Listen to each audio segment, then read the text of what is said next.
Je vous retrouve pour une nouvelle vidéo dans le potager. Donc là, il vient d'arrêter de pleuvoir. Il ne fait que ça, pleuvoir. Donc bon, on va dire qu'il y a des légumes pour lesquels c'est ok. Mais pour les tomates, c'est moins ok pour le risque de mildiou. Du coup, aujourd'hui, je voulais vous faire une petite vidéo à ce sujet pour vous dire un petit peu ce que moi, j'ai entrepris pour un petit peu me prémunir du mildiou. Même si, si ça doit venir, ça viendra et puis c'est tout. Hein. Je suis totalement prête à perdre toutes mes tomates, donc tous mes plants de tomates. Il n'y a pas de souci, c'est le jeu, c'est les règles du jeu. Donc, alors, je vais vous montrer un petit peu ce que j'ai fait pour ça. Et je voulais aussi vous montrer un petit peu où on en est. Alors, moi, ce que j'ai voulu faire, c'est les couvrir. Parce que moi, je suis totalement contre l'utilisation de produits du commerce, bouillie bordelaise et compagnie.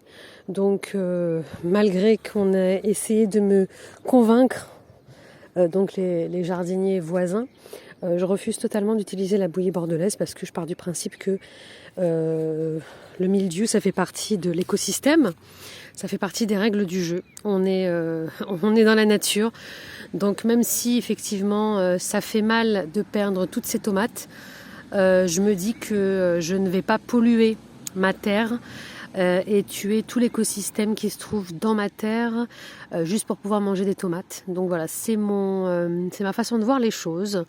Et du coup, ce que j'ai décidé de faire, on va dire pour réduire les risques, c'est tout simplement de couvrir mes tomates. Alors j'ai pas la possibilité de faire une serre. Et de toute façon, je sais que même sous serre, les risques de mildiou existent également. Mais en tout cas, ce que j'ai voulu faire, c'est couvrir mes plants de tomates avec tout simplement une bâche. C'est une bâche que j'ai achetée chez Action.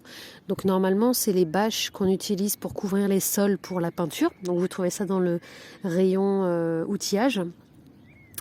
Bon là, elle est un petit peu moins bien tendue qu'elle ne l'était, mais elle fait le job, en tout cas pour les plants qui sont juste en dessous celle-ci.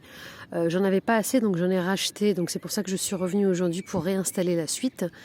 Voilà, donc j'espère que ça va aider à réduire le taux d'humidité au niveau des tomates et des feuilles de tomates, histoire qu'elles ne soient pas constamment humides, parce que voilà, je suis dans le nord et franchement, il pleut quasiment tous les jours. Même si parfois il va pleuvoir toute la journée, mais très souvent c'est 1 heure par-ci, 1 heure par-là. Donc voilà, c'est assez difficile de savoir parce que de toute façon, même la météo, il n'y a rien qui est sûr. Donc voilà. Donc pour ce qui est des traitements, comme je vous l'ai dit, je ne ferai pas de bouillie bordelaise, même si on insiste donc auprès de moi par rapport aux jardiniers qui m'entourent. Mais voilà, je pars du principe que j'ai pas envie de manger des tomates bleues.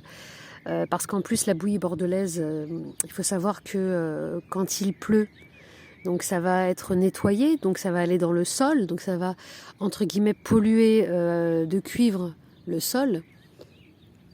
Et ça va également toucher les fleurs qui vont devenir des fruits. Donc très souvent vos tomates vont être bleues, donc il faudra les nettoyer.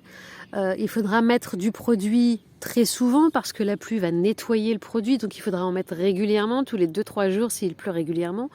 Donc voilà, je n'y vois aucun intérêt, aucun avantage, mis à part pouvoir manger des tomates bleues et des tomates qui sont bourrées de produits qui, même si la bouillie bordelaise, il semblerait qu'elle soit utilisée et autorisée dans l'agriculture biologique, voilà, il me semble, hein, de ce que j'ai pu comprendre, pour moi c'est un non-sens. Donc voilà, donc je vais vous montrer aussi les autres. Voilà, donc bon, des fois il faut faire attention parce que des fois il y a l'eau qui stagne, comme ici. Donc après moi ce que je fais, c'est que je fais des trous pour laisser passer l'eau. Donc voilà, ce que je vais faire, c'est que je vais compléter les bâches et couvrir un petit peu tout parce que je crois qu'il va continuer à pleuvoir dans les prochains jours. Et voilà, donc bon, c'est pas joli, hein, mais bon, il faut bien ça pour espérer avoir quelques tomates. Voilà. Donc mon petit